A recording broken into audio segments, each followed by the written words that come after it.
everyone, and welcome back to Jesse Heck Creative. Today we're going over some Snow Joes, G.I. Joe Classified Series, and Star Wars Black Series kit bashes from Hasbro. Before we begin, make sure to hit that like button and smash that subscribe button. Now let's get to it. Duke has the normal head he usually has. It actually is connected with just on this thing. That's basically it. You can take off this helmet piece right over here. It's a little bit hard, quite rubbery. Eventually getting it off, you get to see the helmet. It looks very nicely done. There's a little radio on the side. There's some goggles on the top. A couple doodads here. There's some paint splotches on the top for some reason. Yeah, it's pretty nicely done as far as that goes. This just slits on the top right there, and you can put the helmet on, and that looks pretty fine, I guess. It fits on pretty well. The head sits on pretty well. It isn't too tight or anything. Yeah, it looks good on him. He does come with this little pistol over here. That's pretty fine. And yet another little pistol just in case. It's kind of sort of put in here. Doesn't fit fully. I just want to give him two weapons. And he looks pretty nice overall. I love this look for him. Reminds me a lot of the snow gear they wore from the movie. And that was my main inspiration for this. Just movie wear, or at least snow wear, or some other kind of Joe wear, at least. He has brown pants that look pretty nice. The buckles on the belt are pretty cool. And on the back we have some nice sort of deco, at least as far as sculpting goes. We have some pouches over here, more pouches over here like a thermos, or no, it's binoculars, or two thermoses. You never know. It could be two thermoses, it could be binoculars, but in any case, Duke looks like he's awesome. This is a nice little figure overall. Same setup as Duke. It's a nice figure as well. I do think this just sort of fits on actually better. It won't really come off that much for me. The articulation is pretty fine though, and it just came off as soon as I turned it, so pushing it on lets it stay on for a while. Does have some weird articulation though, like coming off at the seams, going back this far. Forward is really difficult to do. Just having it in a neutral position, putting the helmet back on fits much nicer. We have this larger gun over here too. It works out pretty nice. I'm not sure really what it does or anything, but it's still pretty cool, at least as G.I. Joe and Star Wars lore goes. He also comes with a smaller pistol once again. It's even smaller than the last one and works out pretty nice for him. This is a cool little gun, and the body is the same as Duke, so we'll be moving on from this, but I think Flint's head fits way better than Duke. Beachhead is up next, and boy does he hate the snow. He's all bundled up. He's got goggles on. He's got the helmet hat thing on. It does come off pretty easily, and the goggles come off fairly easily too. I'm not sure if they're really, there we go from the back. It is the sort of hazel-eyed Beachhead. Putting these back on is a snap, but hopefully not a snap on the back goggles. There, just pushing it down and pushing this down a little bit, making it contour, and it fits incredibly well on the head actually. It's a very nicely done piece. Looks super cool. Little brown strap, blue goggles, black eye holes. What more could you want? Putting this back down over here is a cinch. Just had that sit there, and then it all kind of comes together with the helmet. And the helmet is a little bit different I think this time around. There's a little bit of red on the back of the little recording device, I guess, a little earpiece. It's a nice little touch and feature. Has some cool fur on the back. Same thing as Duke. I'm just pointing out new details as I see them. The belt's pretty neat. It has three little dots over here. There's a little communicator underneath the glove. Nice little touch over there. Same weapon as Flint and same pistol as Flint. Pretty nicely done. The helmet and head gives it a really nice look that separates him from the other Joes pretty well. Breaker is up next, and he's pretty neat. I like the look on him. He has a cool beard. The eyebrows are nice. Taking this off, there is actually a lot of tissue paper because it wouldn't really fit normally, so I wadded up a bunch of tissue paper, put it underneath, and there you go for that. The hair looks really nice on him. The little helmet looks pretty cool. Again, it's the same exact thing we've seen before as always, and it fits on quite nicely. Just gonna push it over a little bit, and yeah, it's a little bit more loosey-goosey than the others, but if you shove it down, make sure to monitor your paper usage underneath. He has the same body once again, but just one gun. The small one, really tiny. It kind of falls apart in his hand and doesn't really work all that well. Yeah, it's the same body. I'm not really bored with it or anything. Let's just move on to articulation. While Breaker is here, at least the head can go back. Not really that far at all. The helmet gets in the way. Forward, not really that great at all. The rest may vary. There is a little hinge in there though, so it kind of works. A little bit of swivel left and right. You just want to have him like facing forward because it's kind of the modus operandi of the figure. It looks fine, I guess. You know, the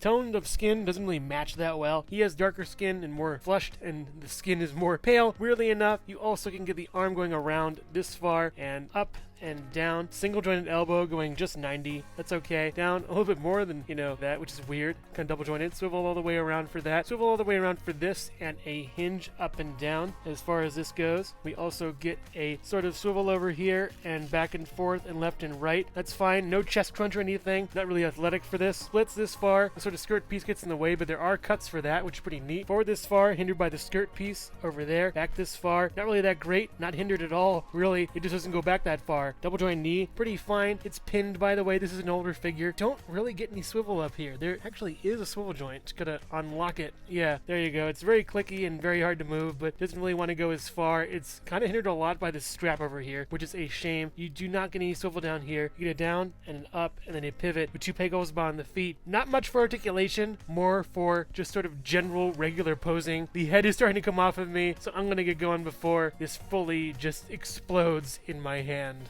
These Joes, or Snow Joes, stand at about 5 3/4 inches tall. They look nice together in their blue and tan get-ups with those goggles. They're all nice and uniform. Very awesomely done. And also here, Jesse Heck Creative. Oh, thank goodness you guys found me. I've been stuck on this review stand for weeks. Hello everyone, and thank you so much for watching so far. Make sure to click like, subscribe, share, and leave a comment. You can also click the bell icon for more creativity. Now let's get back to it.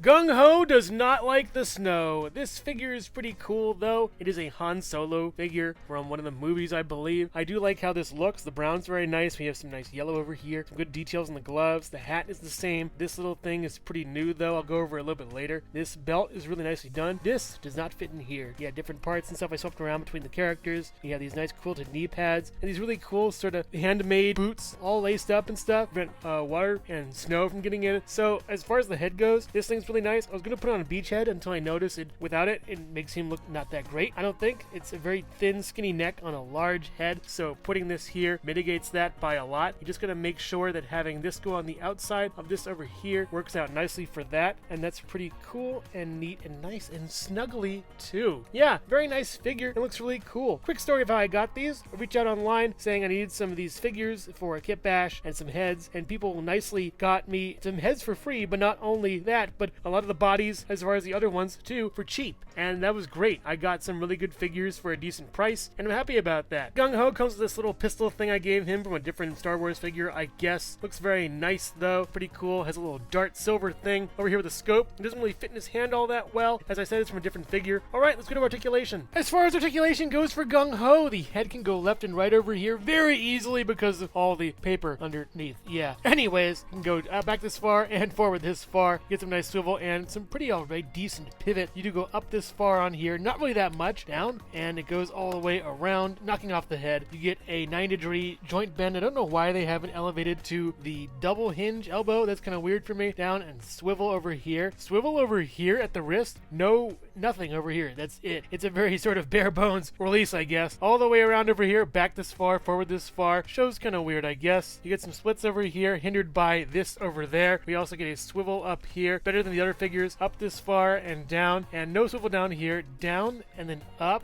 and then pivot over here, and 2 peg holes, 4 peg holes at the bottom of the feet. That's really weird to me. Gung Ho, this one is a nice figure. I just got this because it was taller, and I had a Gung Ho head that I needed to use. So yeah, it's alright, has some okay articulation, but just better for posing in dioramas, that's it. I have kept Scarlet in this pose for a long time, so don't expect me to take her out of it. Nice hair over here. The skin tone is what I really wanted to go for, because it's a little bit lighter, in the snow, I guess, when you're not getting much sun. So that's pretty cool, I would guess. We have some nice little hat over here from Flint. As far as the interior goes, it's packed to the brim with tissue paper, so putting it on here is no biggie. Works out really fine and has some good range for that, and she looks really nice as far as that goes. The body is a Princess Leia. It has some good sculpting over here, some pads and stuff to make it a little bit more Star Warsy, I would guess, and a little more insulated, I would think. Some gray for the boots. They look pretty fine. They look nice with the straps too. You got some good sort of darker cream colored jacket with some little bubblegum pack over here and a little reader thing over here, which is pretty neat. And the hands work out nice with the weapon, but I wouldn't expect this finger to fit in this trigger. The weapon is longer. I think it's the same weapon as Beachhead and Flint have in this iteration for these figures. Some nice quilting on the back. Looks really good. All around nice figure. Pretty cool and super neat. Well done. Looks good. Lady J is up next. She has her iconic hat with the Joe logo on it. Fits nicely on her head and well done. As far as this, it's a little bit more looser. I put some tissue paper under there, but even then it still doesn't work. There is kind of a happy medium you want to get the head at. If you want to sit it a little bit higher on there or lower, I would guess. A little bit higher is preferred, I would think. This height's pretty okay for that, but pushing it all the way down leads to this, and that's just fine. Whatever. Same outfit as Scarlet, but with a new little weapon. She comes with this sort of stethoscope looking thing. I'm not sure what that is. Some kind of weird tool. I like it though. I gave it to her. She seems more probably tool oriented. I would think, I guess, in Scarlet is more combat oriented. Same deco, same everything. It's fine. A little orange on this more though, I think is pretty neat. Yeah, just a good body overall for some Snow Joes. Female version at least. Now let's get to articulation. As far as articulation goes for Lady J, the head can go left and right all the way around. Not really back and not really forward that much. It just goes left and right and tiny bit down, tiny bit up. That's all you get. Up this far, down, all the way around. You do get a swivel over here with a single joint elbow going a little bit more than 90. Swivel over here with up and down range for that hand. Side to side range for this hand, not really that good. You do get a swivel down here and back and forward and side to side. I'm not even bothering with that head anymore. Goes out this far and in, up this far and back really nicely. Goes up really far on that. Pretty good articulation for this figure. Better than the rest. Swivel over here. No swivel down here. Down, up, and then pivot with toupee goes to the bottom of the feet. Works out really nice. A nice body. Better than the men, at least, who have a lot more things to take care of when it comes to straps and pouches and everything. And you could probably see her and Scarlet doing some karate on Cobra. Gung Ho stands at just a little bit over 6 inches tall, while Lady J stands at about, just over 5 inches taller. So they look really nice together and super cool. The red on Scarlet's hair really pops, and I like Gung Ho's outfit. It's very nicely done. And also here's Jesse Heck Creative. Warm, comfortable, cozy, winter fashion provided by Jesse Heck Creative. Haha. G.I. Joe, a real American hero. Yes, sirree, that's me. Yo, Joe. Haha.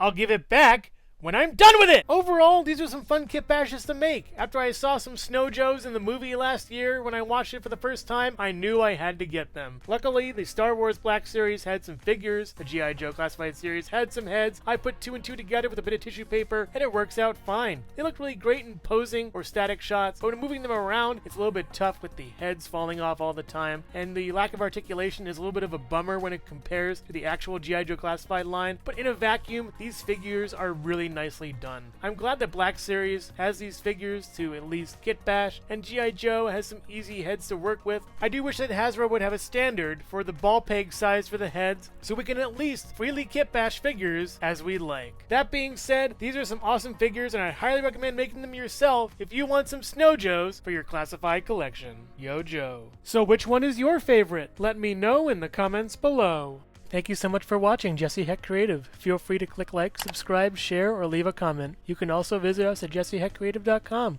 where you'll find more reviews like this one. Thanks again for watching and keep being creative. Stay tuned.